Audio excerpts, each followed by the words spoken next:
दोस्तों जो एपिसोड मैं आज आपको एक्सप्लेन करने वाला हूँ उसके अंदर आप बैन के एलियन अपचक के बारे में बहुत कुछ जानेंगे कि अपचक कौन से प्लेनेट से बिलोंग करता है और बैन कितने प्रकार के अपचक्स में बदल सकता है। पर उससे भी पहले चीटिंग करे बिना चैनल को सब्सक्राइब कर लें। दोस्त एपिसोड की शुरुआत में हमें बैन और रुक को लटका हुआ दिखाया जाता है क्योंकि उसे नैन्सी चैन नाम की लड़की जिसकी पावर हिप्नोसिस के थ्रू बिल्लियों को काबू करके अपने काम निकालने की है। नैन्सी अपना प्लान बता रही होती है बैन को हराने के बाद वो वेलवुड पे आसानी से काबू पा सकती है। पर इन्हीं रोमांटिक बातों के बीच रुक रस्सियों को खोल देता है। नैन्सी चैन भी अपने काबू करे हुए टाइगर्स को उन पर छोड़ देते हैं। यहाँ पर रुक नैन्सी को रोकने जाता है। यहाँ पर रुक को वो बिल्ली समझकर काबू करने की कोशिश करती है, जबकि दूसरी तरफ बैन अपचक बनकर एक बार में उन सभी टाइगर्स को निगल जाता है और थूक देता है। जबकि दूसरी तरफ नैन्सी ने रुक को काबू कर लिया होता है। वो रुक को जब ऑर्डर देती है कि जाके बैन को खत्म कर दो, तो यहाँ पर रुक बोलता पागल है क्या, मैं बस कैट जैसा दिखता हूँ पर मैं कैट हूँ नहीं। ये कहकर रुक उसके हाथ में हथकड़ियां लगा देता है और उसके बाद प्लम्बर्स उसे ले जाते हैं। पर तभी अपचक बना बैन की आंखें ग्लो होने लगती है और बैन बोलता है ऐसा लगता है कि कई हजारों पेड़ एक साथ रो पड़े हों। पर तभी बैन वापस से नॉर्मल हो जाता है, लेकिन बैन बोलता है कि हमें एक्टोस 11 चलना होगा। रुक जिसके बाद हमें रुक का उड़ता हुआ ट्रक दिखाया जाता है। रास्ते में रुक बताता है बैन गोरमाइट्स की दो स्पीसीज होती है, पहली मग और दूसरी पक। लेकिन मजेदार बात ये है कि उनके पेट दूसरे डायमेंशन से जुड़े होते हैं जो उनको खाने में मदद करते हैं। पर तभी इंकर्शन रुक के ट्रक पर हमला करते हैं और ट्रक रोकने के लिए बोलते हैं, पर बैन यहाँ पर बिग चिल बनकर जाता है और उन सबको निपटाने के बाद वापस अपनी जगह पर आकर बैठ जाता है। पर हमले की वजह से काफी नुकसान हो चुका होता है, इसीलिए क्रैश लैंडिंग के साथ वो लोग पास के प्लेनेट पर लैंड करते हैं जो अपचक का प्लेनेट होता है। यहाँ पर अपचक प्लेनेट पर पहुंचने के बाद वो देखते हैं कि इंकर्शन वहां पर पहुंच चुके हैं और मक्स और पक्स उन्हें अलग अलग रोकने की कोशिश कर रहे हैं। यहाँ पर बैन एको को बनकर एक पक को बचाने के लिए लेकर उसे भागने लगता है, जबकि रुक उन बाकी सभी इंकर्शंस को निपटाने लगता है। जिसके बाद वो पक रुक और बैन को मक्स और पक की सभा में लेके जाता है, जहाँ पर बैन को पता चलता है कि मक्स और पक्स एक दूसरे को बिल्कुल भी पसंद नहीं करते। बोलते हैं कि हमें प्लान ओमेगा को स्टार्ट करना होगा। यहाँ पर बैन पूछता है कि प्लान ओमेगा क्या है। बैन के साथ आया हुआ पक बोलता है ओमेगा प्लान वो प्लान है जो रानी द्वारा दिया जा सकता है, लेकिन रानी को इंकर्शंस जबरदस्ती उठा ले गए हैं। बैन बोलता है कि मैं कुछ करता और वो सभा के बीच में खड़ा हो जाता है। यहाँ पर मग्स और बक्स के बीच खड़ा होने पर वो बोलता है कि मैं वो हूँ जिसने कई बार यूनिवर्स को बचाया, मैं हूँ बैन टेनिसन। बैन टेनिसन नाम सुनकर वो लोग उसकी बात मानने के लिए राजी हो जाते हैं। यहाँ पर बैन बोलता है कि हमें पहले रानी को बचाना चाहिए। तभी रुक सामने आता है और बोलता है कि नहीं, सबसे पहले हमें प्लेनेट को बचाना चाहिए। अगर प्लेनेट ही नहीं होगा तो रानी क्या घंटे पे राज करेगी।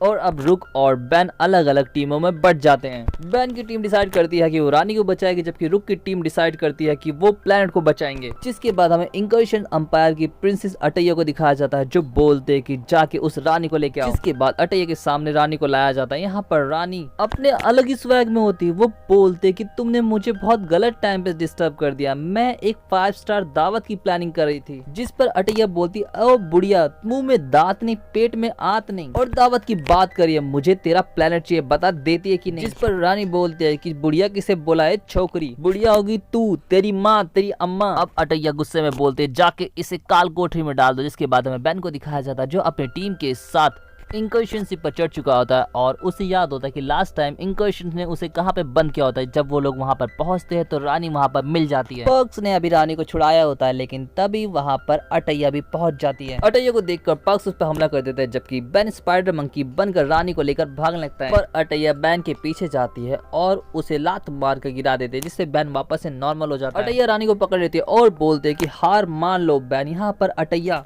को गटैया तक रानी निगल लेती है। इससे बैन को टाइम मिल जाता है और बैन तुरंत अपने आप को एली में ट्रांसफॉर्म करके अटैया से लड़ने जाता है। पक्स की गलती की वजह से सभी एयरलॉक चैम्बर में चले जाते हैं और वो खुल भी जाता है और अब सभी स्पेस में फ्लोट करने लगते हैं। लेकिन बैन सभी को सही समय पर रुक के स्पेसशिप में ले जाता है, जिससे सभी की जान बच जाती है। पर अटैया भी रुक के स्पेसशिप पर सवार होकर अपचक के प्लेनेट तक पहुंच जाती है और प्लेनेट के अंदर जाते ही रानी को स्पेसशिप से उठाकर बाहर फेंक देती है, जो जाकर इंकर्शन अंपायर के बैटल टैंक पर जाकर लटक जाते हैं। जिसके बाद फिर से हमें अटैया को दिखाया जाता है जो बैन को स्पेसशिप से गिराने की कोशिश करती है, लेकिन यहाँ पर बैन उसे ही लटका देता है और बैन यहाँ पर वापस इंसान बन जाता है। अटैया बैन पर हमला करती है, पर बैन खुद को वाटर हैजर में ट्रांसफॉर्म करके अटैया पर हमला करता है, जिससे अटैया स्पेसशिप से नीचे जा गिरती है। जिसके बाद हमें रुक को दिखाया जाता है जो रानी को बचा लेता है। और मक्स और पक्स अभी भी लड़ रहे होते हैं। रानी यहाँ पर अनाउंसमेंट करती है कि ओमेगा प्लान को स्टार्ट किया जाए। इतना सुनते ही मक्स और पक्स पूरे प्लान को खाना शुरू कर देते हैं। इतनी बड़ी स्केल पे होती हुई तबाही को देखकर इंकर्शंस को वहां से भागना पड़ता है। मक्स और पक्स हग्स को मजे में खाता हुआ देखकर बैन बोलता कि मुझे भी इनके जैसा करना चाहिए और बैन तुरंत अपने आप को अपचक में ट्रांसफॉर्म करता और उन्हीं की तरह खाना शुरू करता है। और कुछ ही देर में देखते ही देखते वो लोग पूरे प्लेनेट को खा जाते हैं, जिसके बाद रुक और बैन अपना स्पेसशिप लेकर पृथ्वी की तरफ निकल जाता है। यहाँ पर बैन गोरमर्ट्स को जाता हुआ देखकर बोलता है जल्द ही इन्हें कोई और प्लान खाने के लिए मिल जाएगा। जिसके बाद सीन शिफ्ट होता है और हमें पापा की परी अटेया को दिखाया जाता है, जो अपने पापा से झूठ बोलती है कि मैंने गोरमर्ट्स के प्लेनेट को जीत लिया है, लेकिन मैंने